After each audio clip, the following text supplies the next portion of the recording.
Good evening, everyone. Good Good evening. evening. I I'm gonna mute everybody in just a second. I'm trying to let people come in,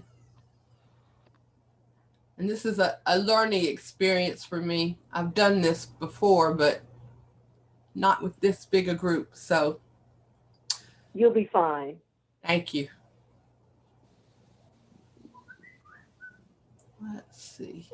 It's like riding a bicycle once. Thank you. Thank you.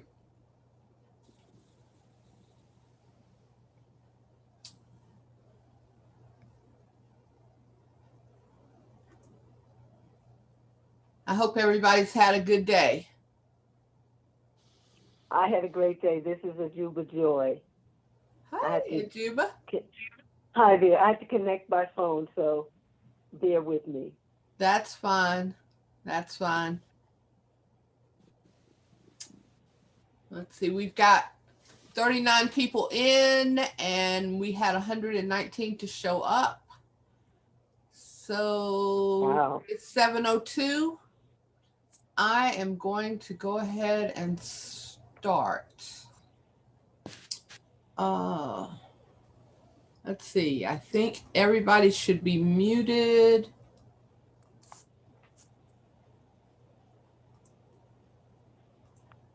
Okay.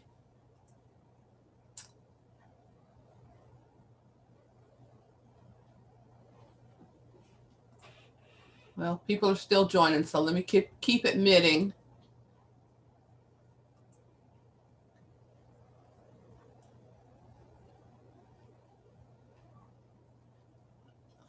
All right.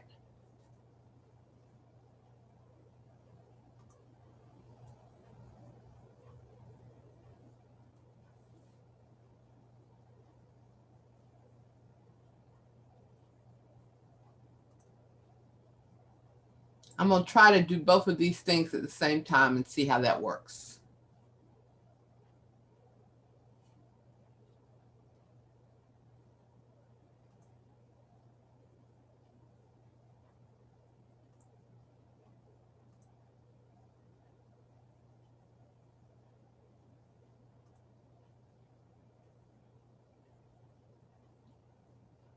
I am broadcasting this, or I should be broadcasting this to Facebook and to YouTube. It's being recorded.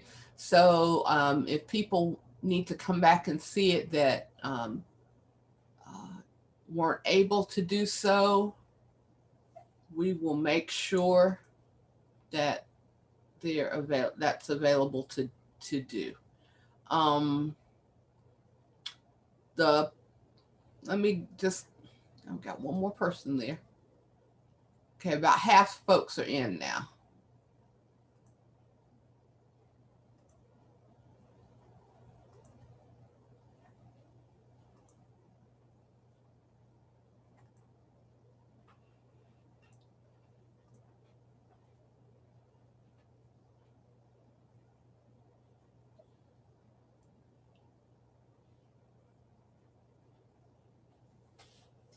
All right, I'm gonna see if I can start and okay, Adrian said they didn't see the live stream on Facebook. Let me see what's going on there.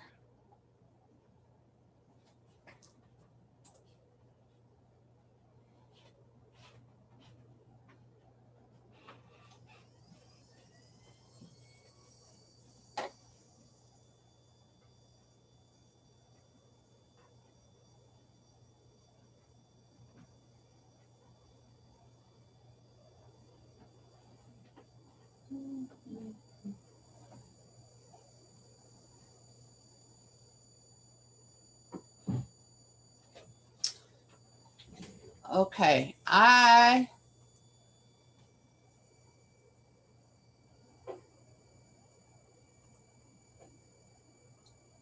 don't see it either, but that's what I told it to do. So I'm assuming it's doing what it's supposed to do. Um, and if it's not, it's recording, so I'll go back and put it up afterwards. sorry, like I said, this is new for me to be doing all this together. Wonder if I should have, but it's supposed to be uh, going everywhere. All right, I'm going to go ahead and start. My name is Carmen Cawthon. For those of you who don't know me, I am a native of Raleigh. I've lived here for 60 of my 61 years. And my family has been here since 1935. And I love my city. So when news came out last June that Kane Realty and the North Carolina Football Club were planning to build downtown South, I was very interested because it's a huge development. It's a huge, even though it looks like it's not an ask from the citizens, there is an ask. Anytime something is built, there's an ask from the citizens, whether or not it is financial or environmental or, creating jobs for people. There is an ask from the citizenry. And so I tried to follow it. And when I realized the hugeness of it all, I was kind of astounded because I was like, so how do they make that work? So I didn't know a lot about the planning, the rezoning process. And when they invited the Urban Land Institute to come in and do a study, I was invited to participate in the study, but was not able to do so. And so I was very interested in seeing what the report was that came out. And what we saw when it first came out was a really beautiful, pretty pictures, exciting process or exciting development that would certainly bring more people into our area. And I thought, well, everything is not pretty, everything is not nice, everything is not easy. So I started to delve a little more into that. And that was when I realized that Urban Land Institute does studies, but is generally it's paid by somebody to do the study, obviously. So the Kane Realty and the North Carolina Football Club paid Urban Land Institute to create the study. I'm a trusting soul most of the time, so I have to trust that what they did and what they reported was unbiased. And I also hoped that what they stated would have to be done, or since Kane had paid the money for the study, that those things would be done. And one of the biggest recommendations was that there would have to be community buy-in to do this. And of course, this is all before, COVID, and, we were shut down and life changed for the whole world. And so I assumed there would be community meetings. I assumed that there would be lots of information put out. And I kind of kept watching. And then I thought, so how do communities that have these huge developments, or soccer stadiums or football stadiums or basketball stadiums, how do they handle that? Because that's an influx of people. And so I went and did research and found something called a community benefits agreement, where the community and the developers enter into legally binding contract to make sure that the community's needs are taken care of in the process of building something of this magnitude. And I researched and I learned all that I could about it. I saw that there were good and bad things, and you have to stay on your toes. So my life went on. I was the caregiver. My father moved in with me, and I didn't have as much time to spend on it, but I kept researching. So what I want to do now is just share my screen and start this presentation for you. All right, So how does this affect all of us? And rest assured that it does. Even though it doesn't seem to be displacing residents, the land has already been purchased. This process has already started.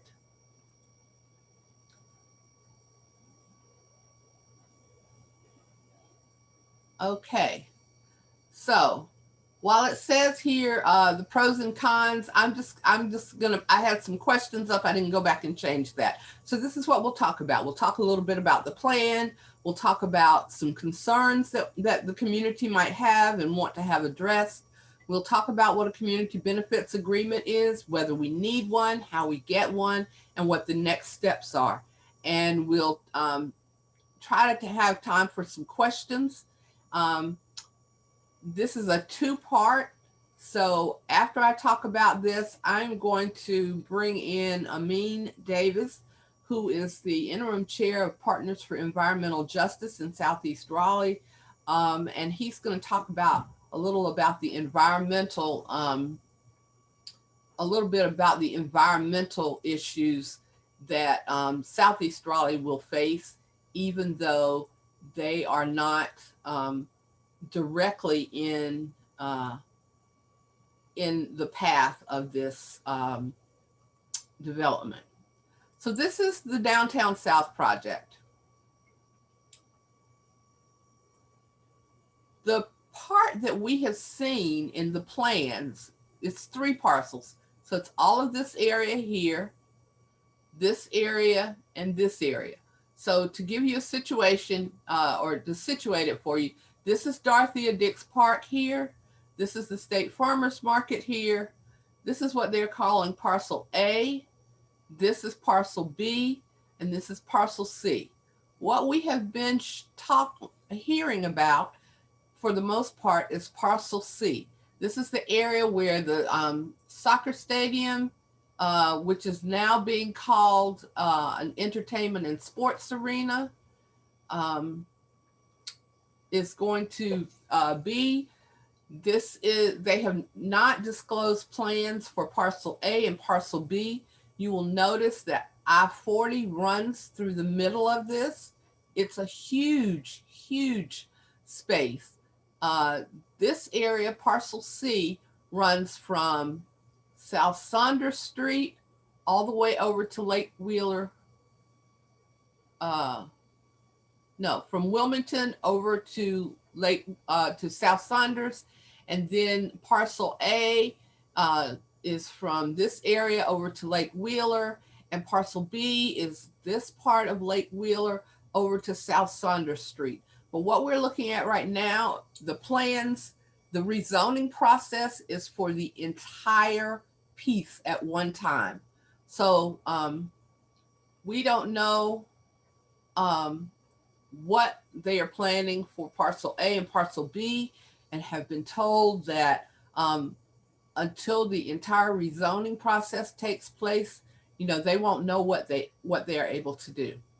So while this is an older picture from when the original plans came out, they have downsized the stadium some in their planning. And so we're going to move on to the next slide. So this number Z1320 is the Downtown South rezoning project number. If you go to look it up on the Raleigh board docs, which is where all of the city of Raleigh information is held, there's over 133 acres of land in this project. The owners are John Kane, Steve Mollick, Billy Redmond, and 2 or 3 other people. What's planned, most prominent, is the entertainment and sports arena, but they also are saying that they have plans for retail, office, housing, and parks.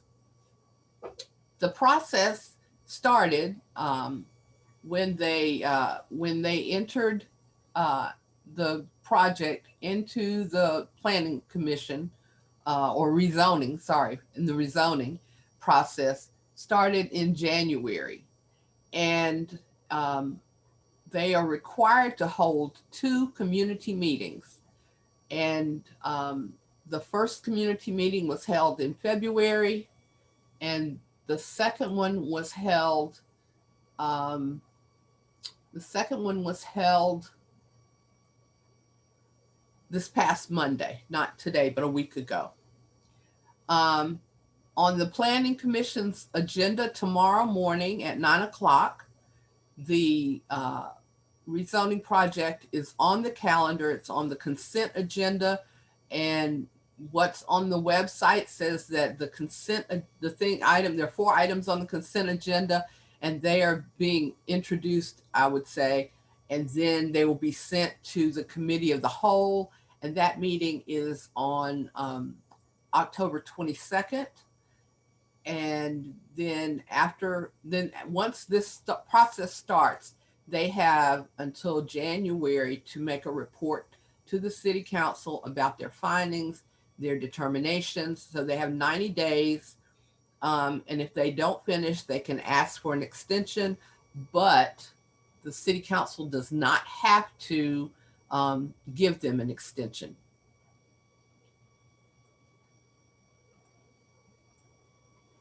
So the questions that we have: how is this going to be paid for? There'll be private dollars from developer equity, the developer's debt or their team equity, tax credits because the land sits in an opportunity zone. They've talked several times about using tax incremental funds, which is TIF, or synthetic TIF funds. And then there are federal, state, and local infrastructure funds of different types that they are planning to use. They tell you that that's not your money. I mean, that you're not having to pay for it. They're not asking the county or the city to raise taxes. They have asked for interlocal taxes, which was the hospitality tax. They asked for that last year and were not granted that. I don't know if they will ask for that again. My concern is that the tax credits, the different funds, that's still money that we pay into taxes. So it's still our money. So the community still needs to be hearing and be a part of what's going on. Why are we just hearing about this now? The rezoning process takes time and takes study. So not only once they start the process, like I said, there are 2 meetings that they have to hold. The first meeting was with adjoining property owners, and that was in February, and it was held in person. There were about 58 people, I believe, who attended that meeting. I have, as part of the rezoning packet, they put a list of looks like address labels with addresses of all the property owners within the 500 feet. There were a little over 300 addresses in that list.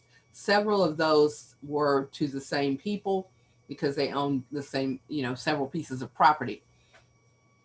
So 500 feet out from the entire property would go around Maywood Avenue, if you're familiar with Carolee, so over near the farmer's market. And then on the other side of Lake Wheeler, there is a subdivision going down the street over there. The second meeting was held last Monday. I believe the information we were given was that they invited 1,000 people. They invited people within 1,000 feet as opposed to the 500 feet. And there were, I think, 70 some people in attendance at that meeting. There have been other meetings held. They were not like open to the public, so anybody could come. I have attended 3 meetings virtually since July. The first meeting seemed to be, I don't know how that one, I found out about that one because someone else invited me. And the second meeting was with, there were a lot of environmental and traffic concerns brought up at the July meeting. And so the Partners for Environmental Justice was invited to, or asked if they could meet with the developers and share their concerns. And we did that in August. And then we had, as I said, the other meeting was held last week. How much community engagement has there been? At every meeting that I have been to, I have asked, is this all that you are doing in terms of community engagement?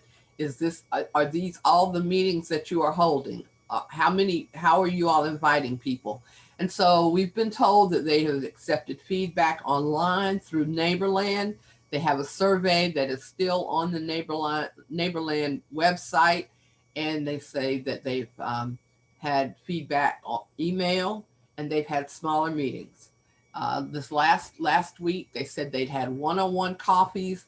They've had other group Zoom calls.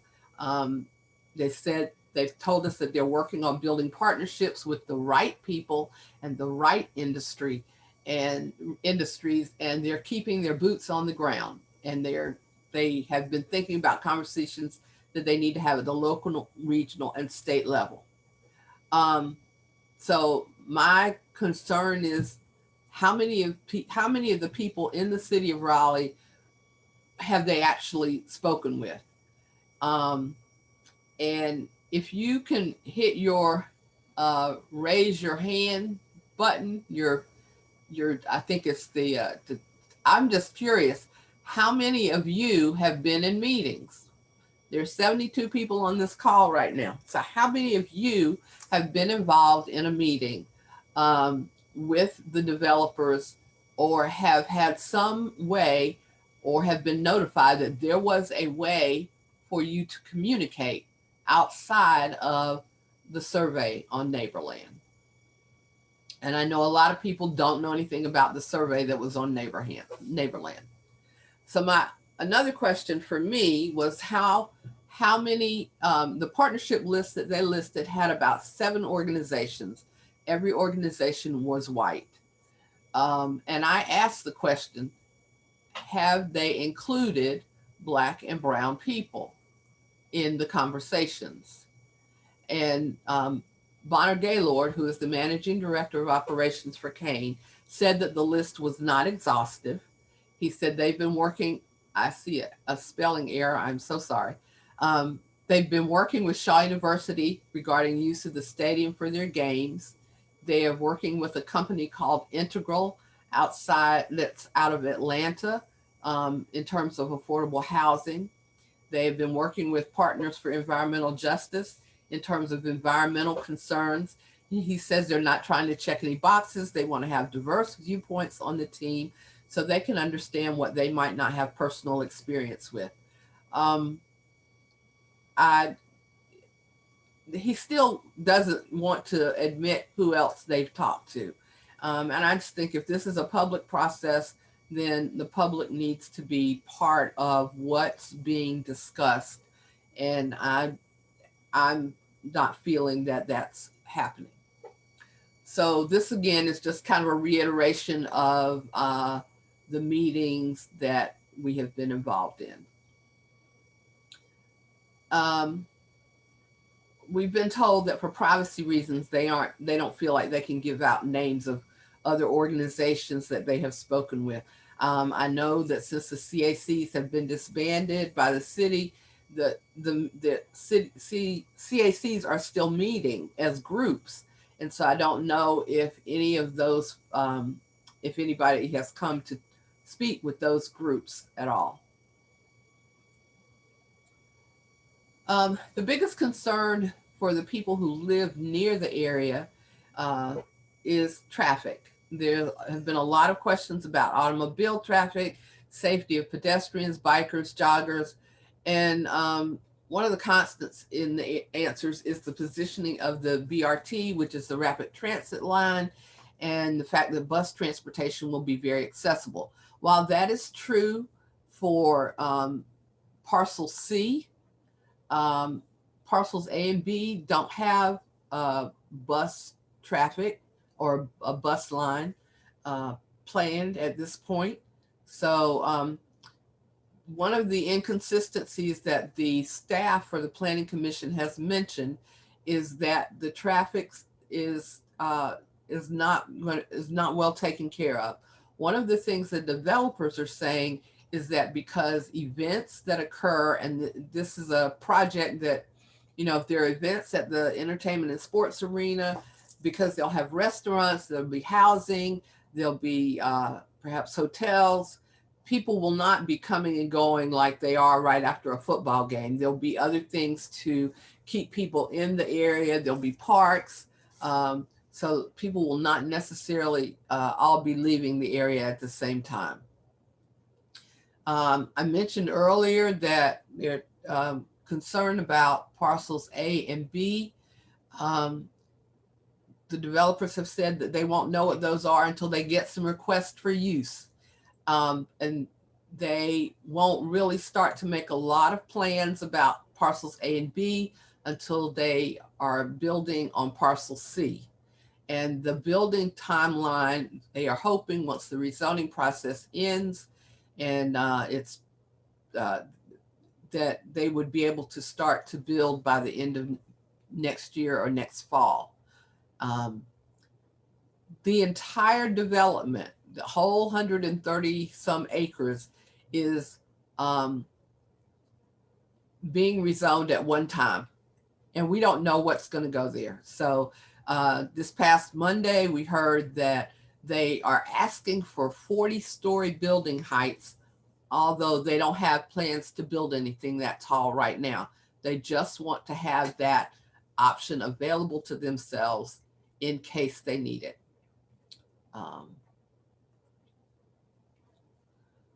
So according to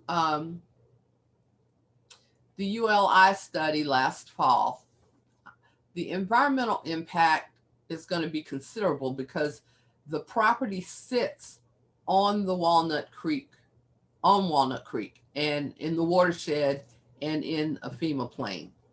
So there will be impact upstream and downstream. Most of the impact that would be in the downstream area would be near the historic Rochester Heights area that is now in a FEMA floodplain and gets terrible flooding with any heavy rain that we get. Because, and this was a learning process for me, I never thought about the fact that when you put hardscape down, when you are building something, you're taking away where the water goes into the ground. And so that water has to go somewhere. So it's going to go downstream. So this will add to the flooding that occurs in South Raleigh now. And I've been doing some study on housing history in the last few weeks as well. And so I want to tell you a little bit about the city of Raleigh and things that I've found out about cities and towns all over the country. In 1792, when the city of Raleigh was established, the boundaries were established in a 1-mile radius, streets named north, south, east, and west. And according to the records, the city was crisscrossed with creeks and watersheds. And as a result, high hills, long ridges, and dank bottoms characterized Raleigh's terrain. Antebellum residents, for reasons of health and aesthetics, chose higher sites for their homes, and the low-lying areas were for industrial development or lay vacant. After the Civil War, freedmen who came to Raleigh settled in the areas east of East Street and south of South Street. Because of their poverty, they were only able to purchase the less expensive land, usually in the creek bottoms or other less desirable locations. And if they couldn't purchase the land, then those were the areas that they rented in. White property owners would divide the land that they owned in those areas into smaller lots to sell, creating the black majorities that are there, and those segregated trends still remain today, although gentrification is taking place in much of that area. This is an old map. This comes from a book written by Dr. Wilmoth Carter, who was a professor at Shaw University. It's a really interesting book, The Urban Negro in the South, and it's pretty much based on Raleigh. and she had lots of conversations with people, Black people who lived in Raleigh during that time. This book was written in 1961, and this is a map. The Capitol is sitting right here. And so all of this area here is where Black people were generally lived. So this is what we consider Southeast Raleigh now, and below here over where, for those of you who had children, where Washington School is. This is the Oberlin area. This is kind of Smoky Hollow area that's been redeveloped by the Kane Realty Corporation now. And this, all of this was, but this was where the Black population lived after Reconstruction. And you'll notice that that has not changed much today. So here, and this is from, this is the Walnut Creek watershed. So the watershed and the floodplain runs through here. And these are the areas that are so concerning, that get so much flooding down in this area where it's yellow. This is a map of the Downtown South project as it would sit on top of Walnut Creek. So this is area C here, and you'll see it, the creek cuts right through it. And they, of course, can't build right directly on the creek. They have to make some improvements, but our city's code does not require that they be the most helpful improvements. They have minimum requirements, not maximum requirements.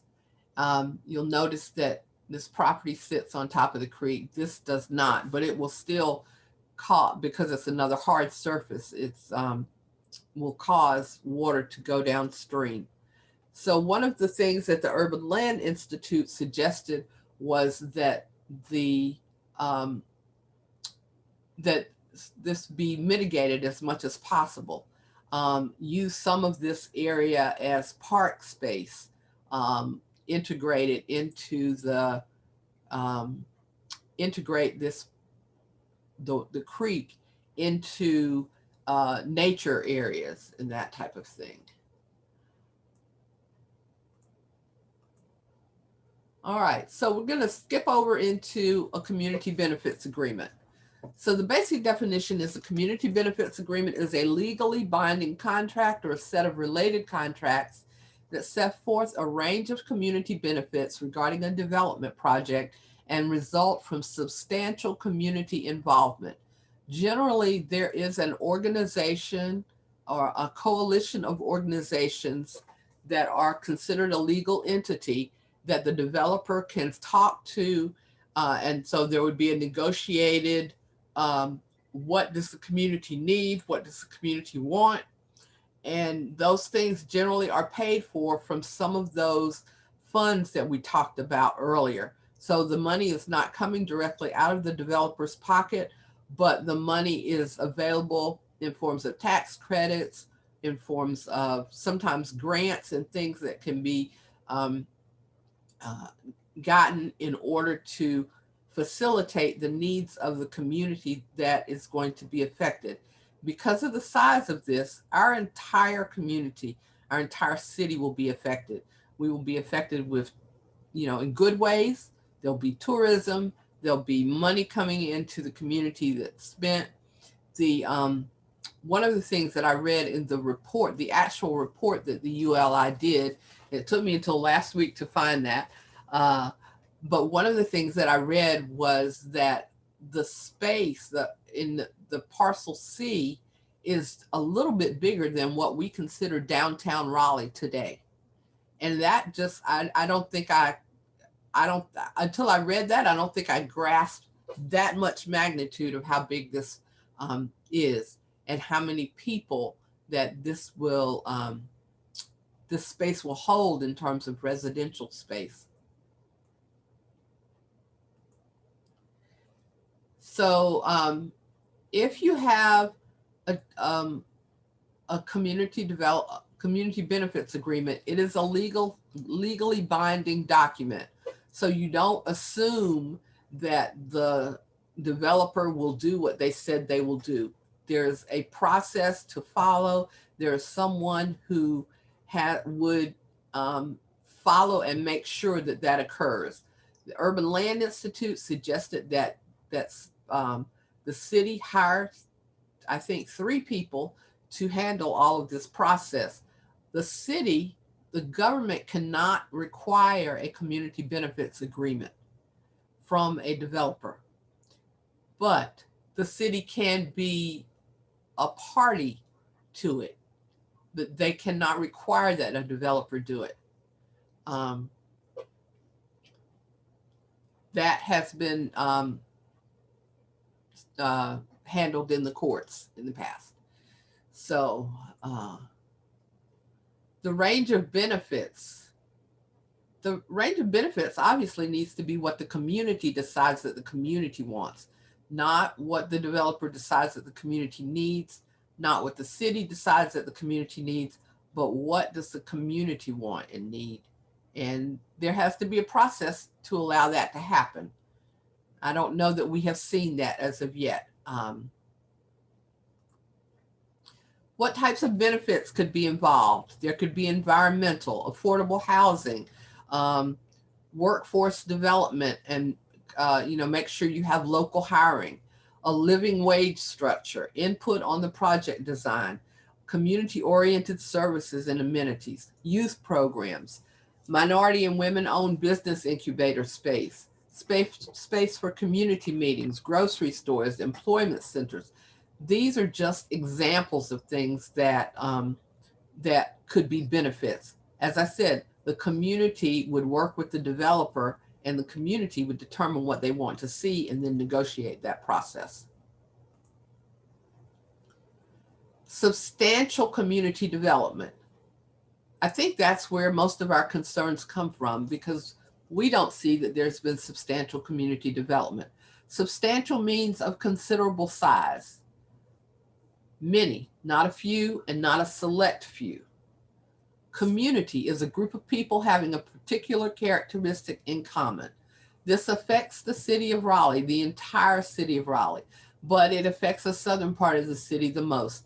Therefore, people from all over the city need to be part of the community that discusses what we need and what's going to happen. That needs to be a very diverse, a very diverse group, from socioeconomic, from race, from gender, from age. It needs to be a community.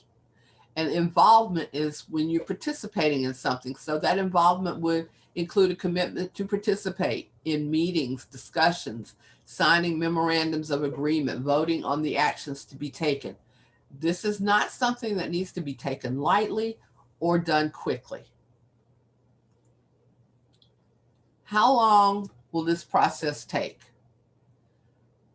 A community benefits agreement doesn't happen until it's finished. If you're a woman, it's like labor. The babies come when they get done. So when they're ready. So there's no time frame. In some areas, it has taken as much as 18 months. We have never seen a development of this size before, and so it does not need to be moved through quickly. Do we need one? Yes, no, maybe so. I think yes.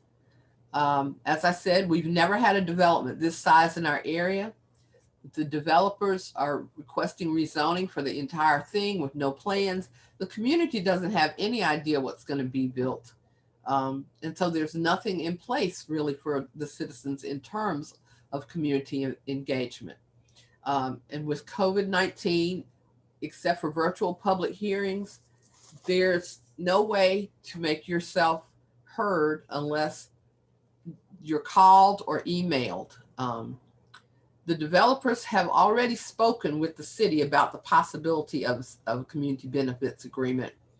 And last week we were told that the council said that they have been nominated and elected to speak for the citizens. So there doesn't need to be a community benefits agreement.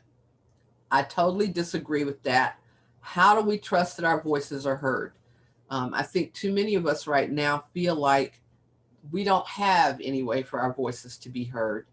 And that's an issue. So the ways to get one, we need to create a coalition that's willing to participate. Citizens, organizations, religious groups, and business owners. If there was an organization that's already of legal standing, a 501c, that would be willing to take on the process of speaking for or being the organization that could be the head of this, and allow other citizens and groups and organizations to join in with them, that could be done. A meeting would need to be set to explain that process. The coalition needs to be put together.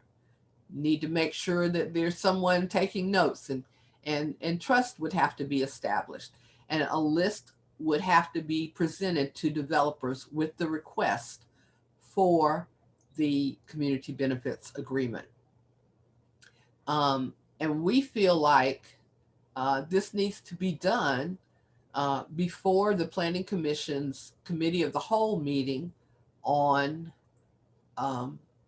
October 22nd.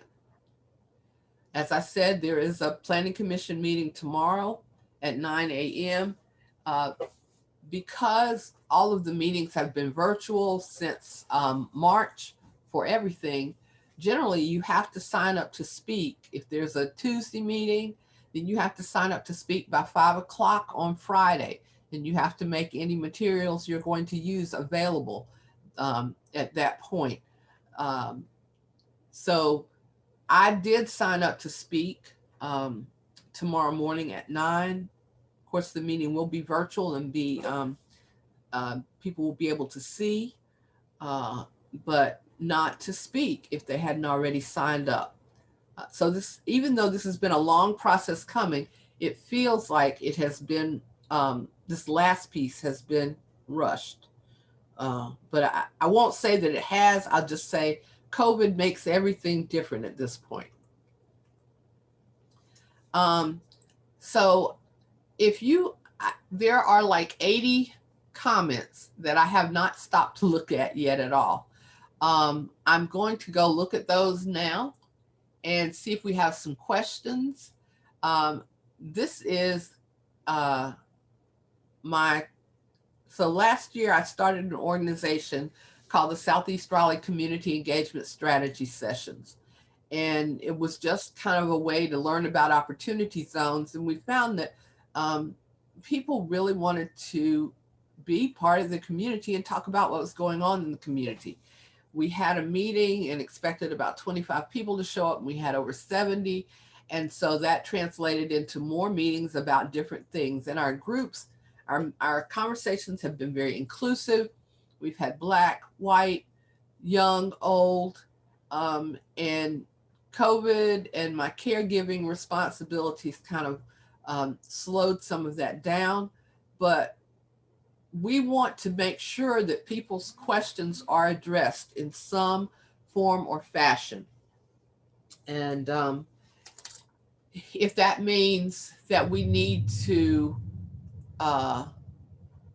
take a list of questions and see what's similar and group them together and make sure that those are given to the Planning Commission, I'm certainly willing to do that for our community because, as I said at the outset, I love Raleigh. I've been here all my life.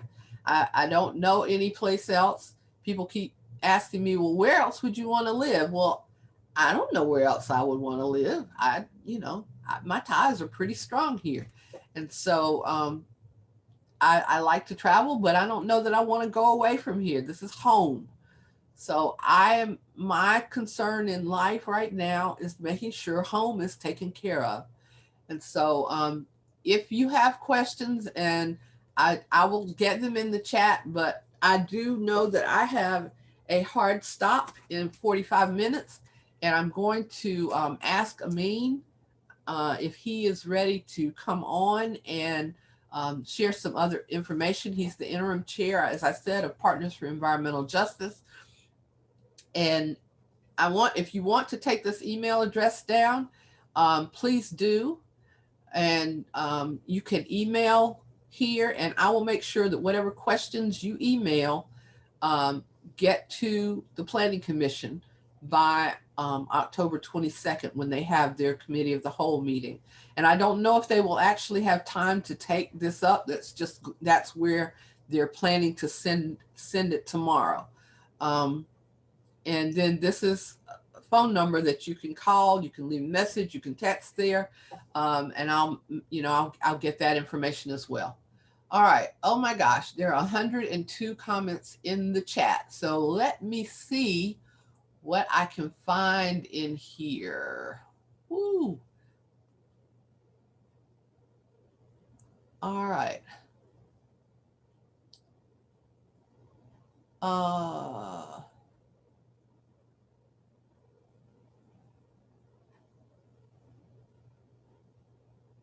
right. Somebody said they've never heard of Neighborland. Neighborland is a program that was written to help neighbors be able to communicate. It's and I don't have the website. I think it's neighborland.com. But it was used extensively during the Dorothea Dix property process, as they were trying to figure out different things to do in terms of what the community wanted to see. Of course, COVID wasn't here then, so there was lots and lots of meetings, public meetings, about what was going on with the Dix property or what people wanted to see in the Dix property. But Neighborland was part of that process. So you could go online and comment on all kinds of different things. That is not exactly the same process that Kane has used for this process. They have a survey out there, but it has not been an open, just kind of free for all. Anybody can make any kind of comment about anything that they wanted to see. They've been two totally different processes, but on the same website. I see a lot of comments on here that are comments, and I'm not going to try to read all of those. What I can do is pull the chat, and I will make that available as well for all those people who have registered. And I can probably throw an information page together by the end of the week so that people will have access to the chat, as well as I said, I will put the replay of this on YouTube. If it's not there, I will download it and put that there. So for those of you who didn't know what CACs used to do, they used to discuss rezoning cases. The CACs are out of that process now because they no longer really exist. Someone asked how the city has been publicizing this. I don't know that the city has been publicizing this.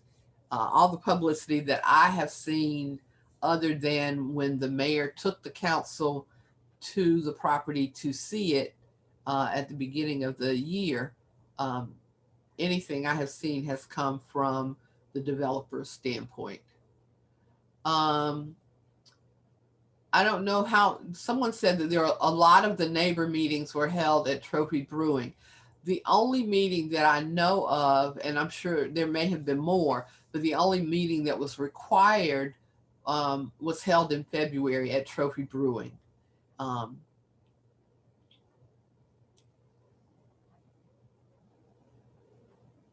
Let's see.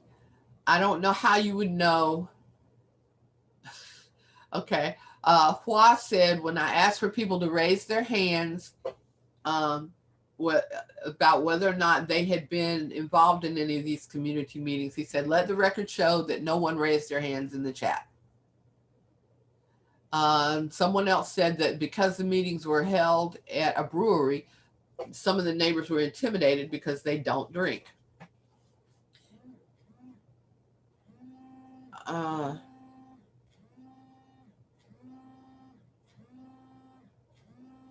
Let's see. So people are saying the organization name should be made available to the public. There is a Southeast Raleigh, Southeast Community Forum, which was a CAC meeting tonight. There, the Southwest Community Group was meeting tonight. Someone asked, is affordable housing low income housing? You're going to send me off on my tangent now. Affordable housing, it depends on who it's affordable to. If you are a millionaire, your house is affordable. You know, the house you buy is affordable for you. Affordable housing is not necessarily low income housing.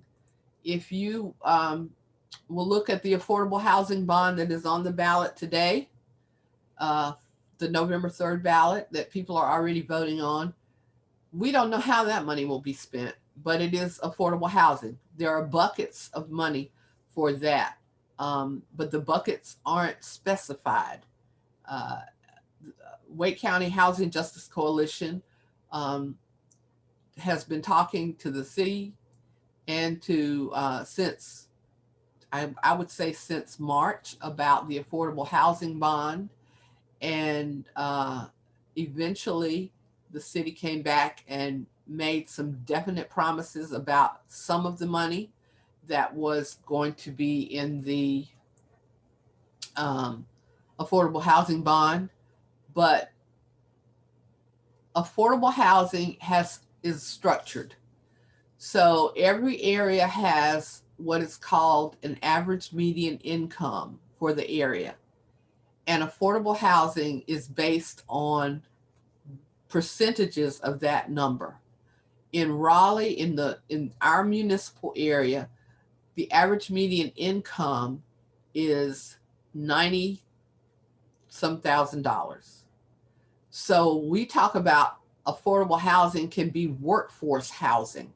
Workforce housing is like 80% of the average median income.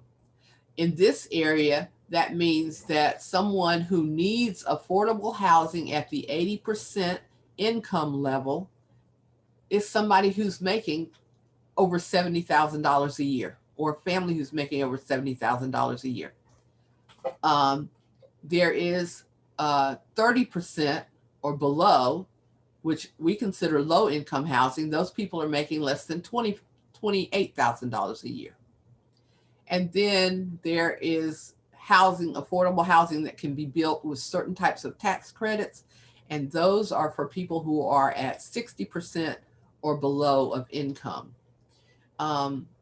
So affordable housing is not necessarily low income housing. It is not necessarily to house people who are living in hotels or house people who are homeless. I think that's the best way I can answer that question. Let me see. So I'm hearing that most of the meetings were called at the last minute and via email and caught off guard.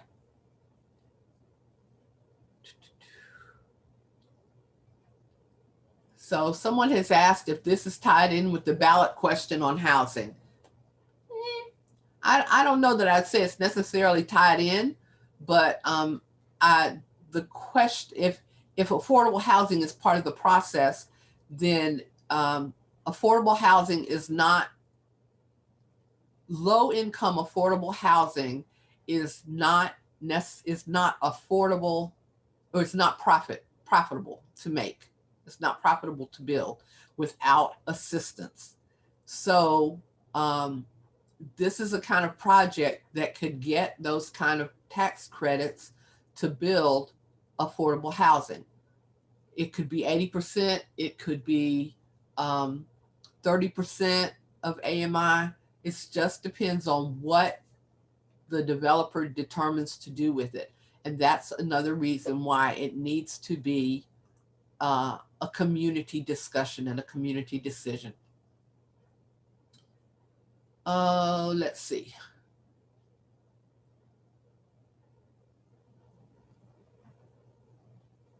So I hear there's something here that says this is another Crabtree Valley sized project, much bigger, plopped in a floodplain. And Crabtree Valley floods all the time. And that would probably happen with Downtown South. Someone's asking if we can enable screen sharing. I don't know if that's for you all to share. In fact, let me stop sharing my screen so I can just kind of read here. And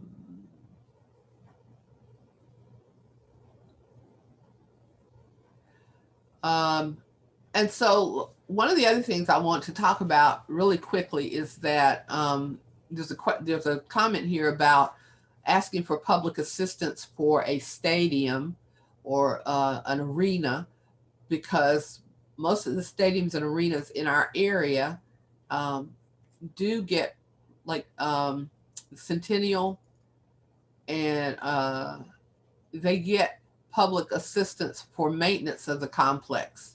And it takes away from the money that is always available. Let's see. Yes, the PowerPoint will be available after the presentation. This entire meeting will be available on YouTube. I see Amin has put in here the websites. There's www.visitdowntownsouth.com. I will tell you that what's on that website are the last 2 meetings that were held, the recordings of the last 2 meetings that were held, and then neighborland.com/downtownsouth.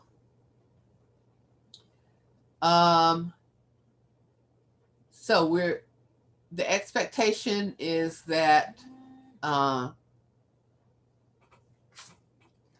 okay, I'm gonna stop and let Amin come on. Let me see if I can.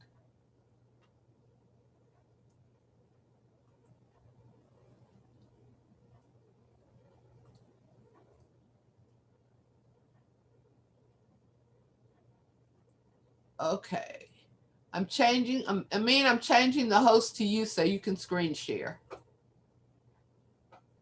Okay.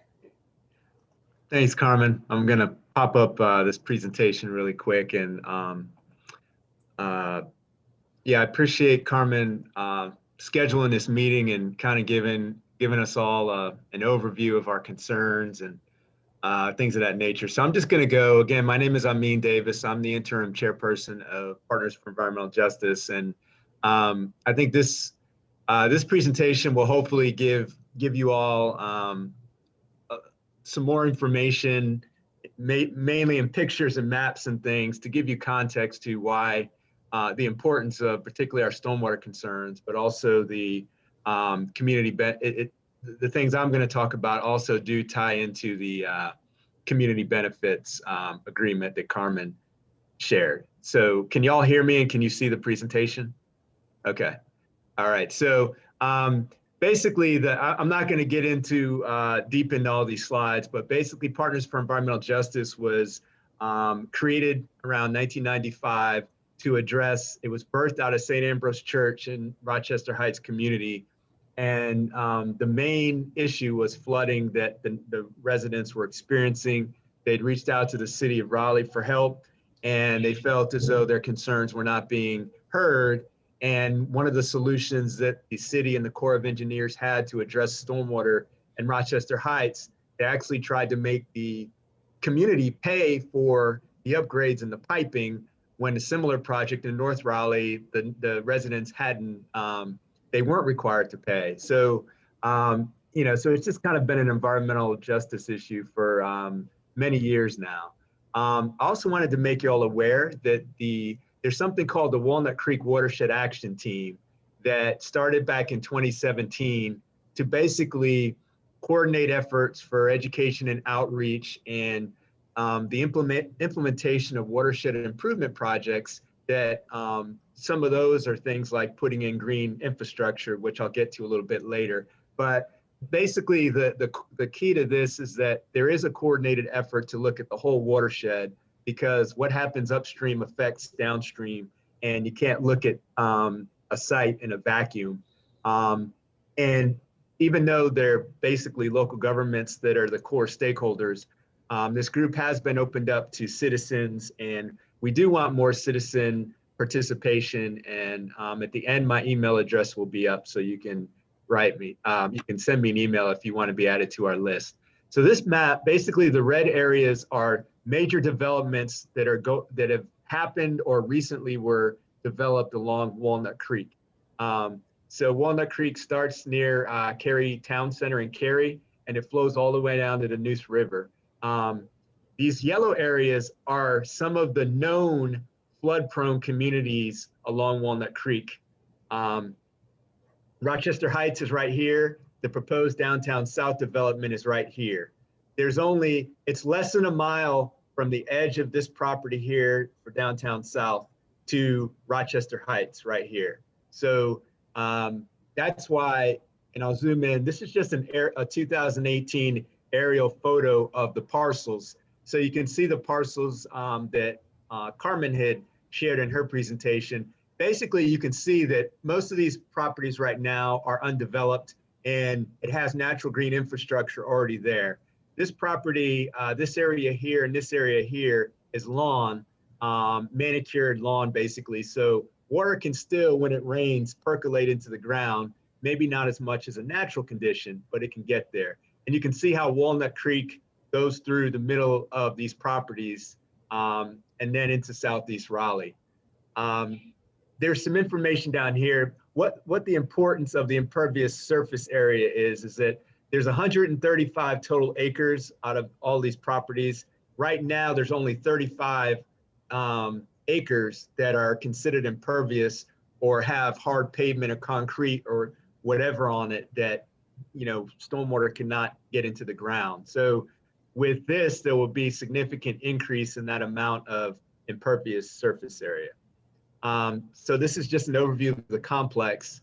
The point of this slide is to show when you go from an undeveloped situation to a developed situation, you can have up to 18 times more stormwater running off your site. This is probably one of the most important, if not the most important slide in this presentation, because you can see the proximity of downtown south to Rochester Heights. This is actually FEMA floodplain information that's been overlaid on this map. So the areas that are black inside that have the dots in them, that's the actual FEMA floodplain designated by, it's a national designation. And you can see Rochester Heights. This area right here is actually still in the regulated FEMA floodplain. There are several houses that are still here in Rochester Heights. So putting all this development less than a mile upstream along Walnut Creek into, obviously has potential significant adverse impacts to Rochester Heights, just from a stormwater perspective. This is a letter from City Council. And again, this presentation will be made available at the end. So, or you can email me, I can email you this, but this is a letter that shows that houses were being flooded back in 1986. This is a letter from the Corps of Engineers to the city of Raleigh. And it's been a problem forever. So that's kind of the point of this. Something PEJ just learned last week is that Rochester Heights is on the National Register of Historic Places and designated as a historic district. Some of the important components of it in terms of why it was designated is that it's associated with events that have made a significant contribution to the broad patterns of our history. And the property, well, actually, I won't get into the weeds of this designation, but it's a national designation. And the fact that it's a historic district means that it's not only a historic property. A historic district is a zoning designation that says that there are several historic buildings or structures within an area. So that's also a significant component of the Rochester Heights community. This is flooding in Peterson Park Apartments from Hurricane Fran. This is located right at the intersection of Peterson Street and Garner Road. Peterson Street is the same street that the Walnut Creek Wetland Park is on, and it is north of Walnut Creek. The city of Raleigh actually has ongoing flood drainage studies for Rose Lane, basically the three flood-prone neighborhoods that I showed on the map that were in yellow. The city has consulting engineers trying to help determine how to alleviate the flooding that's going on in these areas right now. This is a News and Observer article from 2017 that basically says that Walnut, out of all the flood-prone areas in the city of Raleigh, Walnut Creek is the worst. This is a photo of a storm back in 2017 at Dacian, along Dacian Road. So the current flooding is actually from storms that are not hurricanes, but thunderstorms and just heavy rains. There's more flooding downstream even of Rochester Heights, and these folks get affected by even summer thunderstorms and things like that.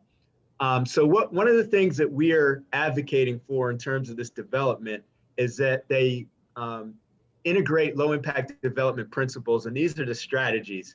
So you basically, instead of clear cutting a site and making and taking away all the natural features, you basically you design it in a way where you minimize completely clearing the natural features that are already there. So another thing those natural features are also considered green infrastructure.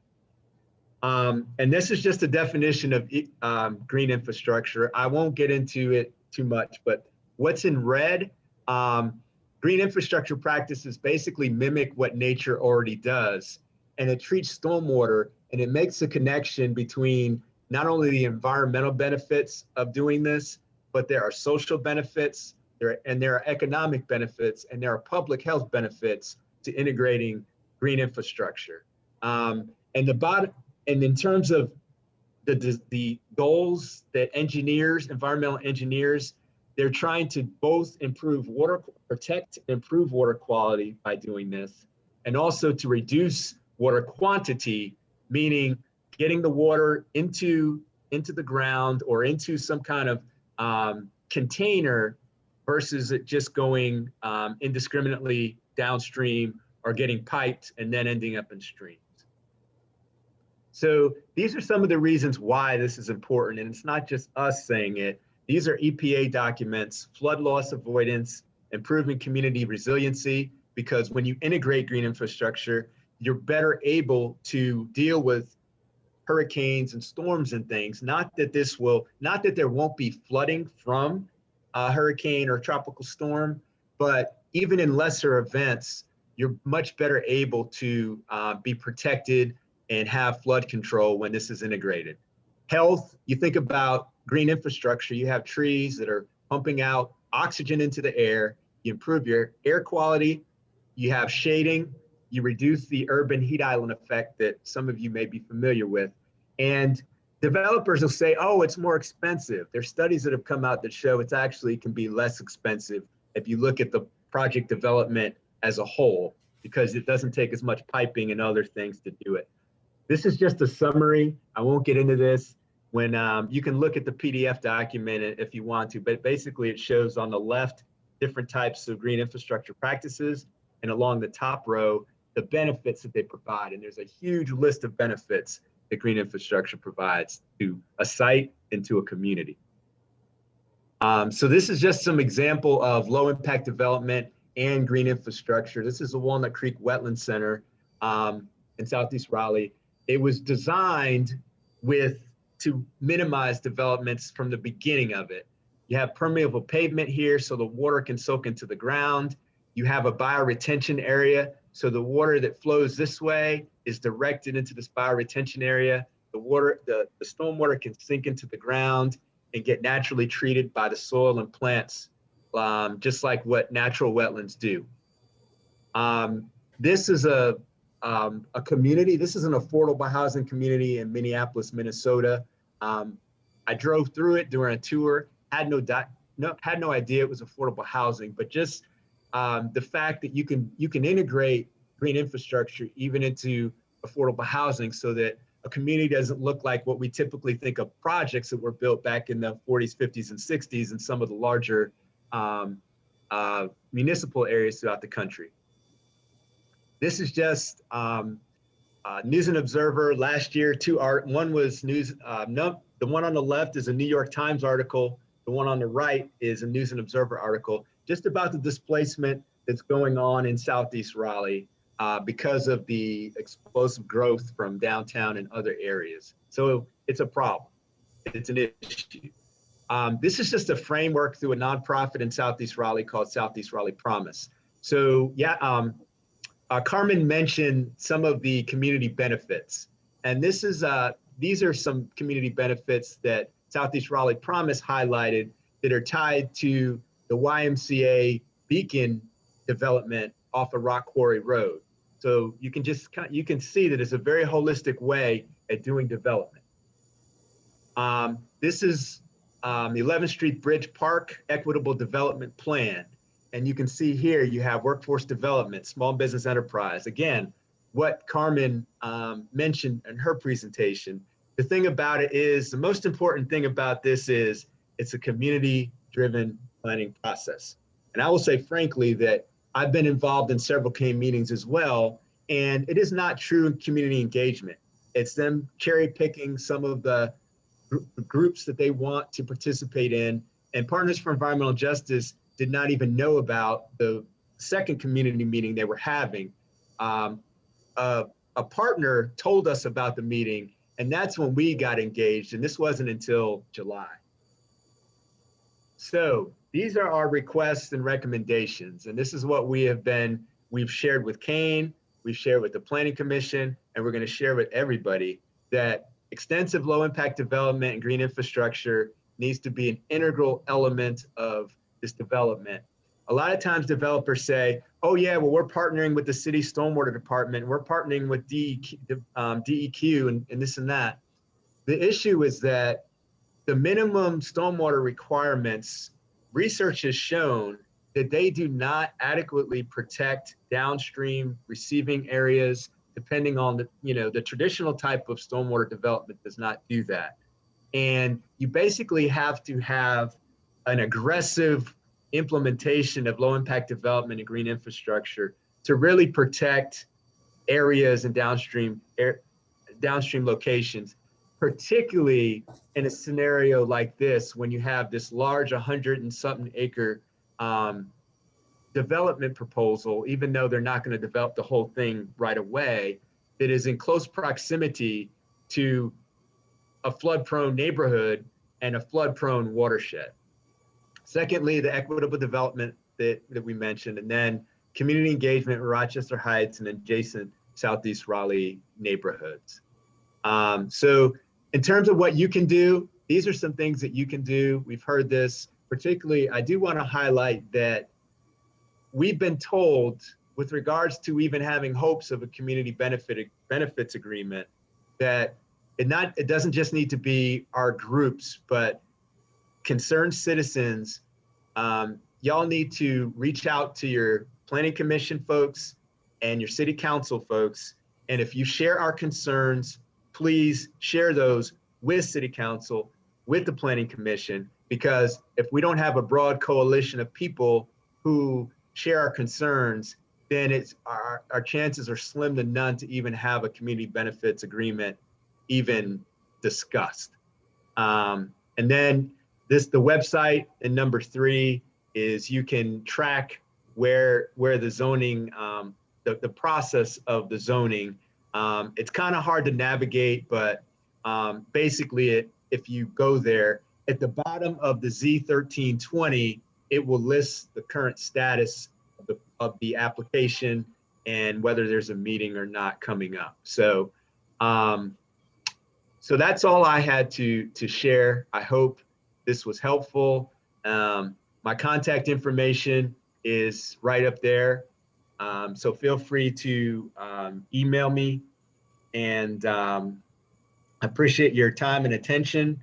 I'd be willing to address any quick questions. I know we're, our time is going, but I'm happy. Carmen, you just let me know kind of where we are and if we even have time for questions, and I'll try to address any that are specific to this presentation.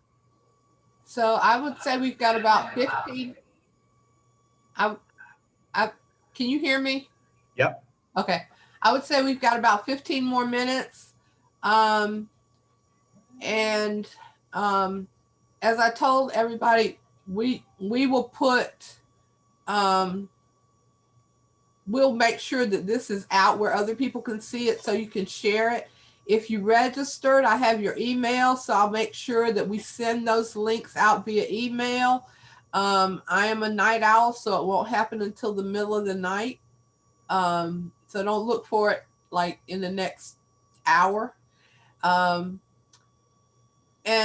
I would also suggest that if you are going to email members of the council or members of the planning commission, that you email them to their individual emails as opposed to their the group email, to be sure that they are able to see them. If you have friends or family or frenemies or other people who would be concerned, please let's share this out. You can oppose the rezoning if you want to, and that, that is certainly an option. However, my thinking is that even if we oppose the rezoning, we still are going to have to work together to get the things that the community wants. And so we will continue to share whatever information we get so that the community at large can be part of this process. It's just very important that we be heard. And I think that's probably all. I'm trying to see if I see any questions.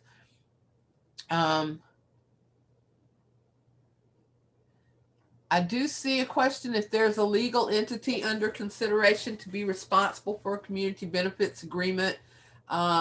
We have been talking to some. We're trying to find somebody who's ready and willing and able to take that challenge on. So as soon as we find something out, we will let you know that. And my internet is acting up now, so I'm thankful it lasted this long. And someone asked, is there a specific action for us to take to get a community agreement in place? That is what we need, a legal entity. I do not think that the developers will work with an organization that is not already a legal entity. So that's what we're looking at. So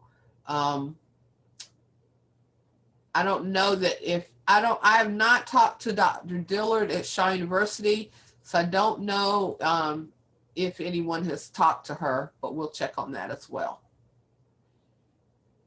Let's see. Tashiana. There she is. You're on mute, Carmen. Carmen, can you hear me? You're on mute.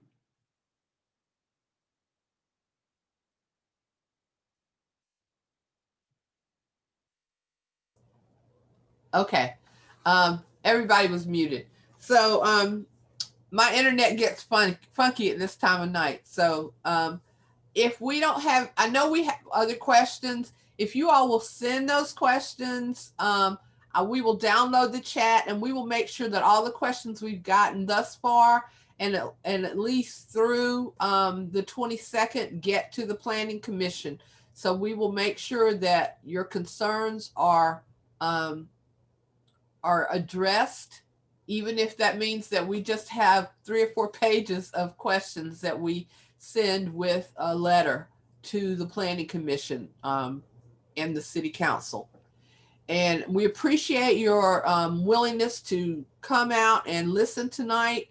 And you have our contact, both our contact information. So we stay in close contact with each other. So we'll make sure I am committed to working on this for however long it takes to do so. Amin, did you want to say something before we close out? Yeah, I was just saying, I was thinking that if you want to forward your questions, because right now there's not a central place for information in terms of our interests. So what I'm going to do is put PEJ's website on here, and we may post information. I'll talk to our web team to see if we can post information, so at least there's a central clearinghouse for information. So that's the only other thing I was going to add. Okay. Thank you so much, everyone, for coming. We really appreciate your coming out and being the community that we are. Raleigh is a community, and we will, as I said, we will email out this information to all those who were registered as well. Carmen, there's a note in the chat for you to repost your contact information. If you just give it to me, I'll type it in the chat box real quick, whichever email address you want them to use for you. There it is. Southeast Raleigh Community Engagement at gmail.com.